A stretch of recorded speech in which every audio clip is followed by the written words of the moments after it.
आपकी আদালতে movie star Firoz খানের বিরুদ্ধে অভিযোগ হলো যে ইনি পাকিস্তান ভিজিটের সময় এক এম্বারাসমেন্ট হয়ে উঠেছেন। ফিরোজ খান সাহেব, আপনার ভাই আকবর ফিল্ম তাজমহল পাকিস্তানিদের দেখানোর কথা দিয়েছিলেন, সেই জন্য আপনি ওখানে যান।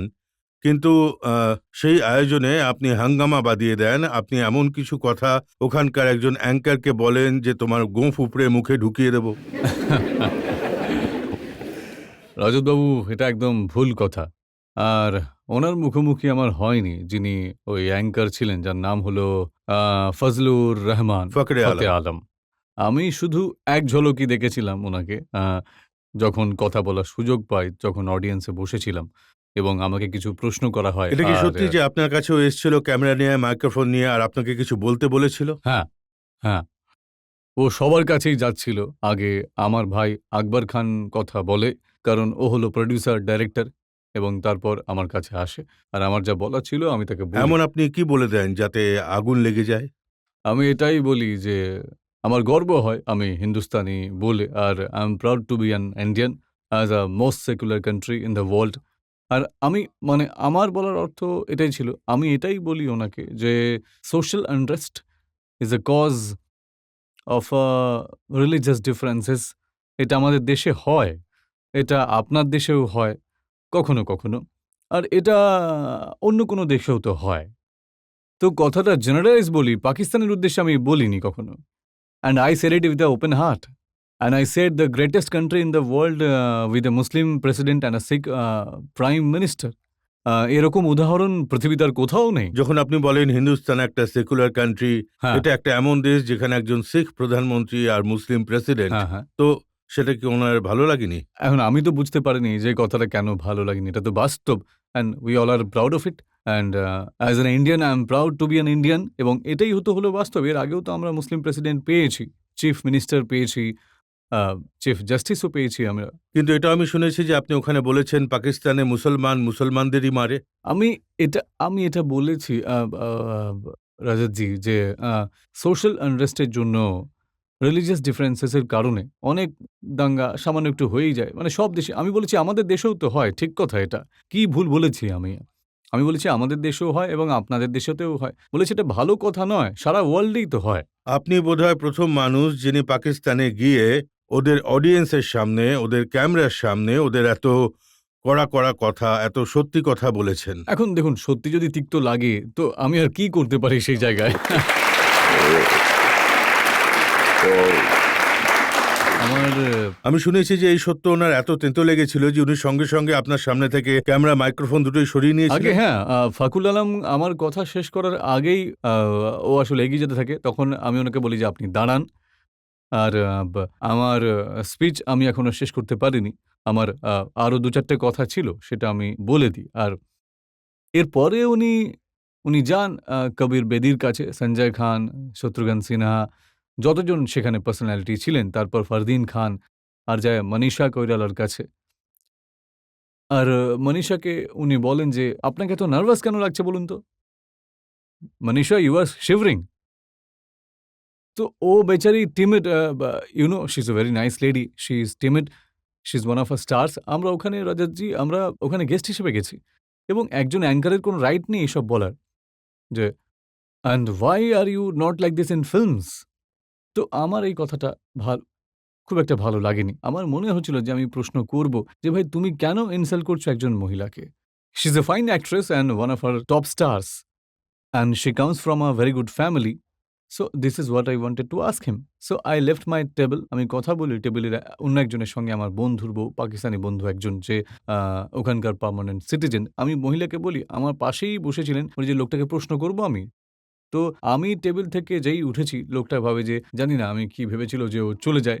ও চলে যায় আমার উনি ভাইয়ের আপনার কাছে। ফিল্মে রোল দেখেছেন না, যেখানে বলেছেন তেরা খুন পি যাউঙ্গা, তো ওনার মনে হয়ে থাকবে যে রজতজি, আমার সম্পর্কে বলা হয়ে থাকে যে আমি, হ্যাঁ, আছে, আমার একটু রাগ আছে, কিন্তু I am the most compassionate man in this world.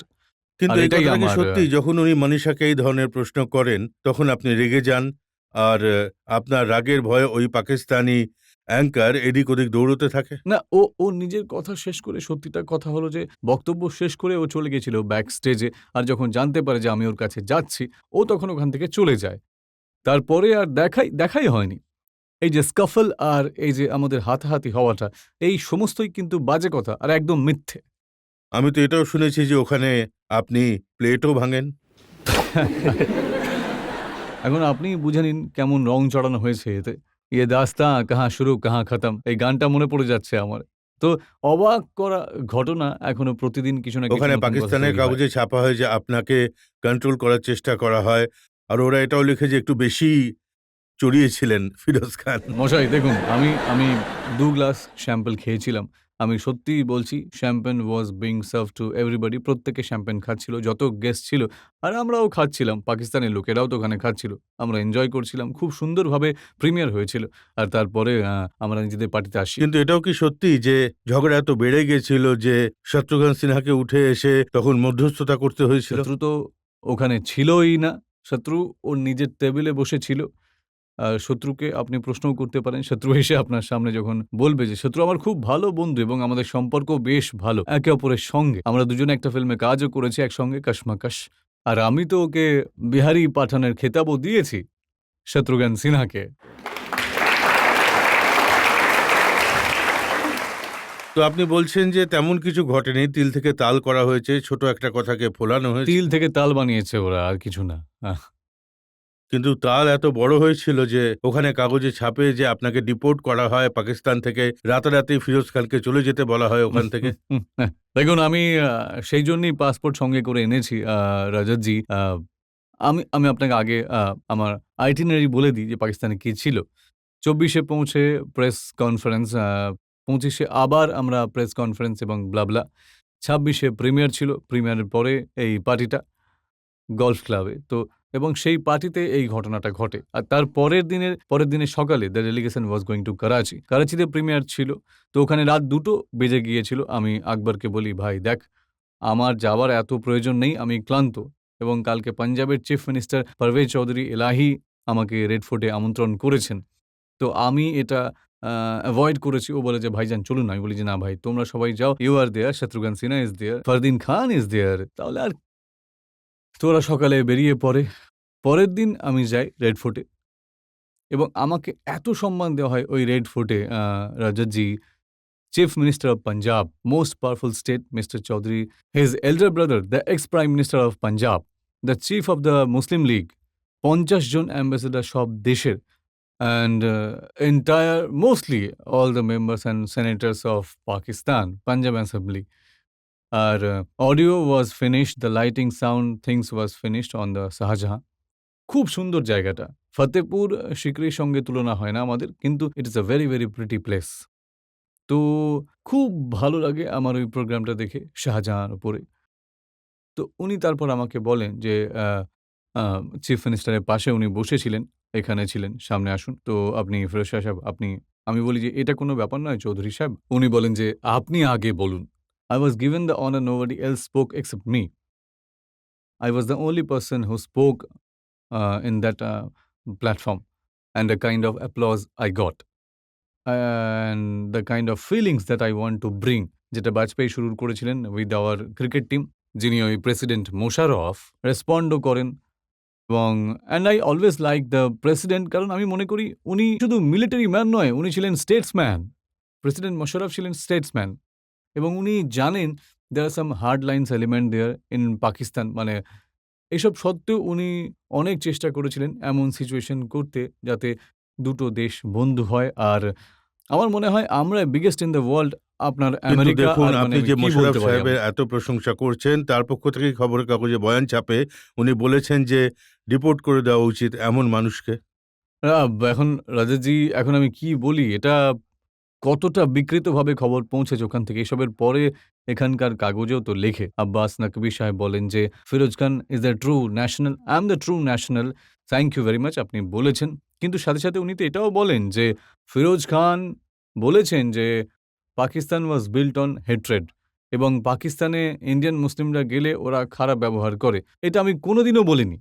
আমি যা বলেছি সবকিছু ডকুমেন্টেড। কাগজের সামনে, ক্যামেরার সামনে। তো এই একটা কথা যখন ওখানে কাগজগুলোকে প্ররোচনা দেয়, মিডিয়া ওখানকার খবর তুলে এখানেও দিয়ে দেয় এবং সার্কুলেট হতে, হতে, হতে আমি জানি না বোধহয় প্রেসিডেন্ট আপনি পর্যন্ত। বলছেন যে পাসপোর্ট নিয়ে এসেছেন, তো দেখাতে পারবেন পাসপোর্ট অবশ্যই প্রমাণস্বরূপ? এই যে এই যে নিউজ যেটা আমি আপনাকে বলছি ডেলিভারি আচ্ছা, ২৯ তারিখের নিউজ আচ্ছা। আপনি দেখেছেন হ্যাঁ, দেখেছেন দেখেছি। তো? আর এই হলো আমার পাসপোর্টের এর এর ফাঁকে পেপার দিয়ে নিয়ে এসেছি যাতে টাইমটা ওয়েস্ট না হয়। জজ সাহেবকে দেখিয়ে দিই, উনি দেখে বুঝবেন একদম, একদম, এই একদম। পেপারটা আসলে কি ইটস অন দ্য রয়েছে। 6th to 7th 8th page R 30th মে হ্যাঁ। 30th April 2006।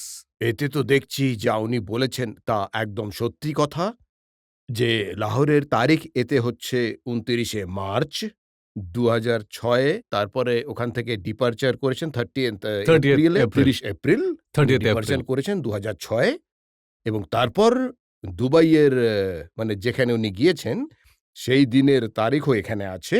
সেই দিন ছিল আর কি, মানে দুবাইয়ে 30th এপ্রিল ওনার এন্ট্রিও আছে তো এই এখানে। খবরটা মিথ্যে যে ওনাকে ডিপোর্ট করা হয়েছিল। একদম মিথ্যে কথা। এই পাসপোর্টে তো প্রমাণ হয়ে যায় যে এটা তো কমসে কম প্রমাণ হয়ে যায় যে আপনাকে ডিপোর্ট করা হয়নি। কিন্তু এটাও তো সত্যি যে পাকিস্তানের সরকার এখন এই অর্ডার বার করেছে, আদেশ জারি করেছে যে ফিরোজ খানকে পাকিস্তানে যেন ঢুকতে না দেওয়া হয়, আপনার এন্ট্রি নিষিদ্ধ করা হয়েছে। এখন রাজেশজি দেখুন, দেশটা তো ওনাদের। আর আমার কি আদৌ প্রয়োজন আছে পাকিস্তানে সেটেল হওয়ার? হ্যাঁ?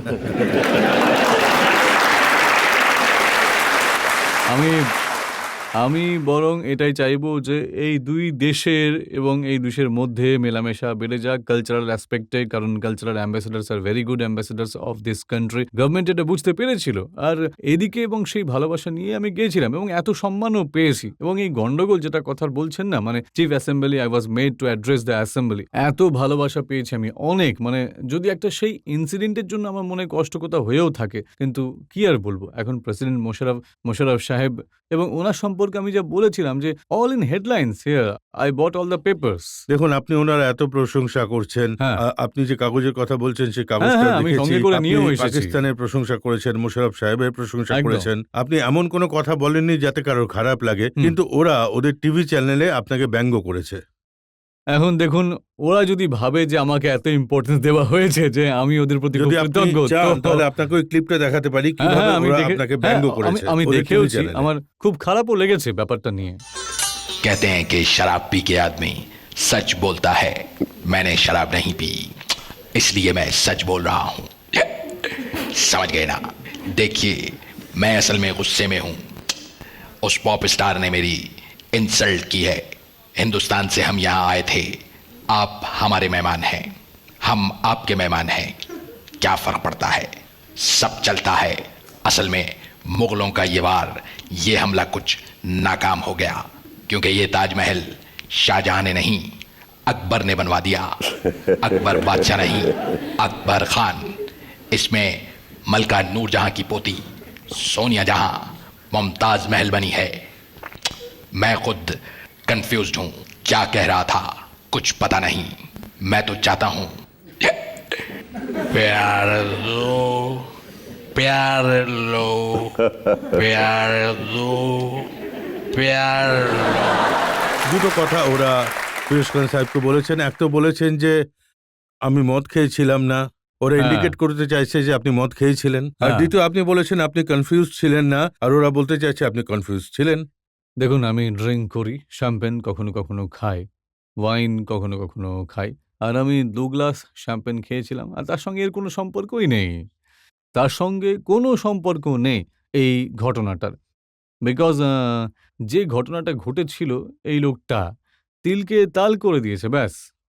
হ্যাঁ, ওরা তো এর থেকে এমন বেশি ভাবে কিছু না। পোর্ট্রেট করেছে যে আপনি মাতাল ছিলেন, আপনি ওই লোকটার পেছনে তাড়া করেছিলেন, ও পালিয়ে যাচ্ছিল এবং আপনি ওকে চড়থাপ্পড়ও লাগিয়েছিলেন। যদি তেমন হতো তাহলে আমাকে অ্যারেস্ট করাও তো হতো। আমি তো ওনাদের দেশেরই ছিলাম। যদি আমি ওকে ২-৪টে থাপ্পড় লাগাতাম একবার, তো আমি ওদের দেশেই তো ছিলাম, আমাকে অ্যারেস্ট করা হতোই হতো। আর তার উপর আবার মাতাল ছিলাম। যা বলছেন, মাতাল অবস্থাতেও যদি ওকে ২-৪টা আমি থাপ্পড় মেরে দিই তাহলে আপনি বলুন, অ্যারেস্ট না করার কোনো রিজনই থাকে না রাজাজি। এটা কি সত্যি যে সেই সময় যখন ঘটনাটা ঘটে যতজন মানুষ ছিলেন অনেকজনই ছিলেন ওখানে। আকবর খান ছিলেন ওখানে, সঞ্জয় খানও ছিলেন আচ্ছা। ওখানে, শত্রুঘ্ন সিনহা ছিলেন, মহেশ ভাট ছিলেন, ফারদিন খান। ফারদিন ছিলেন। তো একদম। এরা সবাই অসন্তুষ্ট হয়েছিলেন যে আপনার এরকম করা উচিত হয়নি। না, আসলে ব্যাপারটা দে ওয়ার কনসার্নড। আমি কিছু করিনি। ওটা দেখুন, বলা হয় যে বদের চেয়েও বদনাম খারাপ। কথা আছে বদের থেকেও বদনাম খারাপ। তো ওরা ভয় পেয়ে গিয়েছিল। ওখানে যে আমার পাশে বসেছিল, একটু শান্ত প্রকৃতির মানুষ, ও আমার বন্ধু ছিল। ওর মনে হয়েছিল যে আমি ওকে গিয়ে কিছু জানি না, কিছু ভালো-মন্দ বলে দেব, ওর সঙ্গে মারামারি করে ফেলব। তো দৌড়ে যায় আকবর খানের কাছে ওরা। তো দেখো খান সাহেবের খুব রাগ হয়ে গেছে। সি মাই রেপুটেশন প্রিসিডস মি। আমি সেইজন্যই বলেছি, যারা আমার সম্পর্কে জানে না, তারা বলে থাকে হি ইজ আ ভেরি আমার সঙ্গে কথা বলতে ভয় পায়। When people come close to me, I'm the most compassionate person in the world. But I'm no nonsense man. My compassion for my fellow human beings is far greater than anything else in the world. কথাটা একদম ঠিকই বলেছেন। আপনার reputation এমন যে ফিরোজ খান খুব রাগী মানুষ, খুব তাড়াতাড়ি ওনার রাগ হয়ে যায়।